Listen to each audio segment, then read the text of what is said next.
Assalamualaikum warahmatullahi wabarakatuh.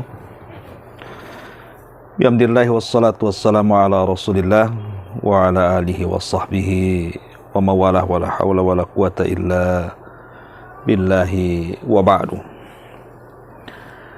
Alhamdulillah, segala puja dan puji hanya milik Allah subhanahu wa ta'ala. Salawat dan juga salam kita hadiahkan kepada Rasul kita Nabi besar Muhammad sallallahu alaihi wa ala alihi wasallam. Sebagai faedah di malam hari sebelum kita berangkat ke Masjid Nabawi di kota Nabi, ada 4 amalan yang bisa menerangi kita dalam kuburan kita, bahkan kelak di akhirat kita. Amalan apa saja itu? Ma'asyiral muslimin yang dimuliakan Allah subhanahu wa ta'ala, sesuatu yang membosankan adalah ketika kita berada di sebuah ruangan yang digelapkan.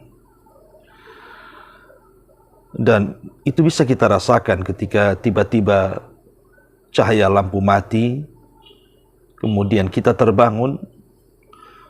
Terkadang seolah-olah dunia ini kiamat, seolah-olah kemudian terjadi kepanikan. Itulah kegelapan. Tapi ketika kemudian datang cahaya, maka hati yang sempit kemudian menjadi lapang kembali dan hilang rasa takutnya. Ma'asyiral muslimin yang dimuliakan Allah subhanahu wa ta'ala, bayangkan kalau itu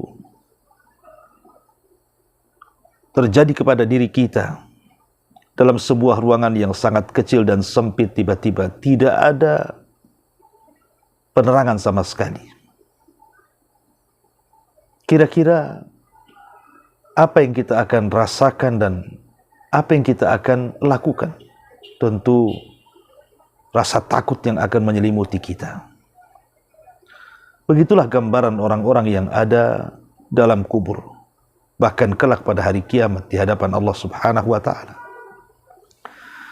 Tapi dengan rahmat Allah subhanahu wa ta'ala dan kasih sayangnya, ada amalan-amalan yang dengan amalan itu kelak kita akan diberikan cahaya.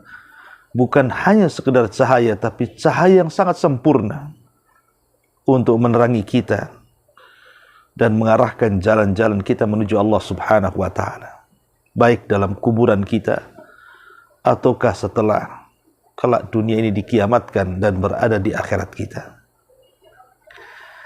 Ma'asyiral muslimin yang dimuliakan Allah subhanahu wa ta'ala, yang pertama adalah hadis Nabi sallallahu alaihi wasallam.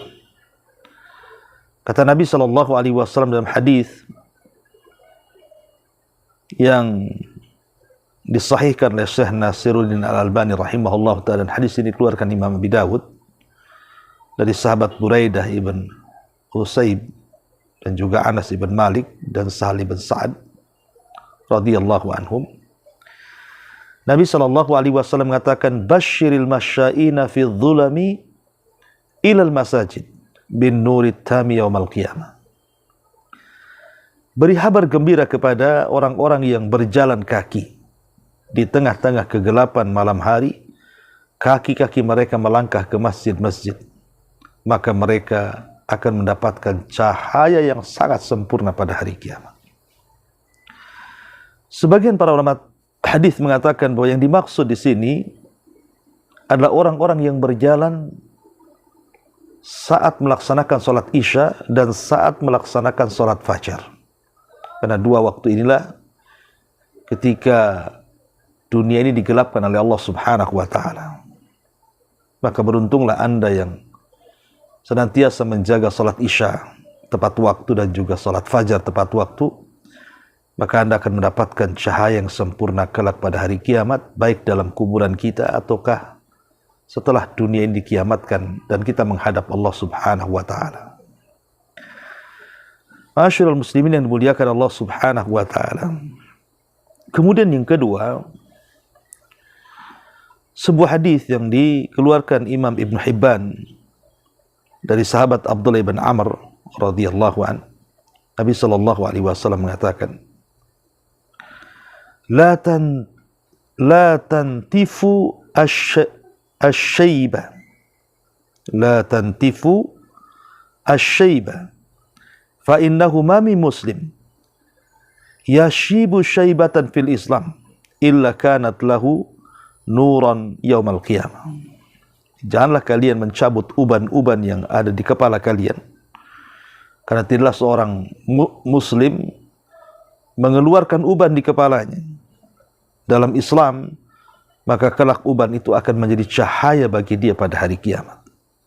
Maka dalam sebuah hadis yang dikeluarkan Imam Ibn Hibban yang lainnya dari sahabat Abdullah atau Umar bin Khattab radhiyallahu an, Nabi mengatakan, man syaba syaibatan fil Islam kanat lahu nuran yaumal qiyamah. Barang siapa yang tumbuh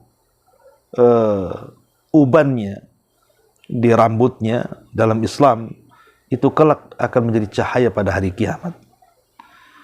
Maka bagi orang-orang yang biasanya usia di atas 40 tahun sudah mulai rambut-rambut mereka mengeluarkan uban, maka jangan pernah mencabut uban itu, karena itu akan menjadi cahaya bagi kita pada hari kiamat. Ini yang kedua. Yang ketiga, hadis Nabi sallallahu alaihi wasallam ketika bicara soal salat. Kata Nabi sallallahu alaihi wasallam, was-salatu nur, was-sadaqatu burhan, was-sabru diyaun. Salat itu cahaya, sedekah itu bukti, dan sabar juga adalah pelita. Dan Allah Subhanahu wa taala mengatakan, wasta'inu bis-sabri was-salah. Mintalah pertolongan kalian kepada Allah dengan kesabaran dan juga dengan salat. Artinya amalan yang ketiga dan yang keempat yang bisa menerangi kuburan kita adalah dengan senantiasa menjaga salat. Secara umum, salat 5 waktu.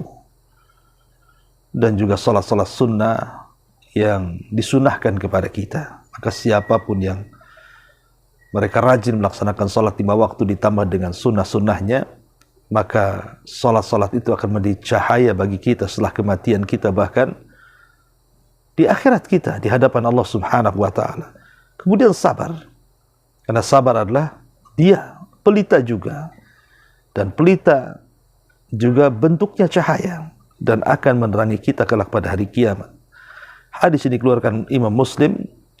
Dan tentu yang terakhir sebagai tambahan adalah doa. Karena ketika Nabi sallallahu alaihi wasallam mendoakan Abu Salamah, saat Abu Salamah ini dicabut nyawanya oleh Allah Subhanahu wa taala, maka salah satu doa yang dipanjatkan Rasul kepada Abi Salamah yang meninggal kala itu adalah wa absih lahu fi qabrihi wa nawwir lahu fihi. Ya Allah, luaskan kuburannya dan berikan cahaya di dalam kuburannya. Maka doa juga adalah salah satu amalan yang bisa menerangi kuburan-kuburan kita. Saya ulas. Pertama, menjaga salat isya dan salat subuh secara khusus. Kemudian yang kedua, menjaga uban agar tidak dicabut. Kemudian yang ketiga, melaksanakan salat 5 waktu dan salat-salat sunnah yang lainnya. Kemudian yang keempat, bersabar. Kemudian yang terakhir, yang kelima adalah berdoa kepada Allah Subhanahu wa taala. Inilah 5 amalan yang bisa menerangi kuburan kita dengan cahaya dari Allah Subhanahu wa taala. Bahkan kelak saat kita juga meniti titian siratal mustaqim juga kita berhajat kepada cahaya. Dan 4 atau 5 amalan inilah yang salah satu penyebabnya Allah Subhanahu wa taala akan berikan cahaya kepada kita. Inilah sebagai faedah malam hari. Mudah-mudahan ada manfaatnya. Subhanaka bihamdika asyhadu an la ilaha illa anta astaghfiruka wa atubu ilaik. Allahu ta'ala alam. Assalamualaikum warahmatullahi wabarakatuh.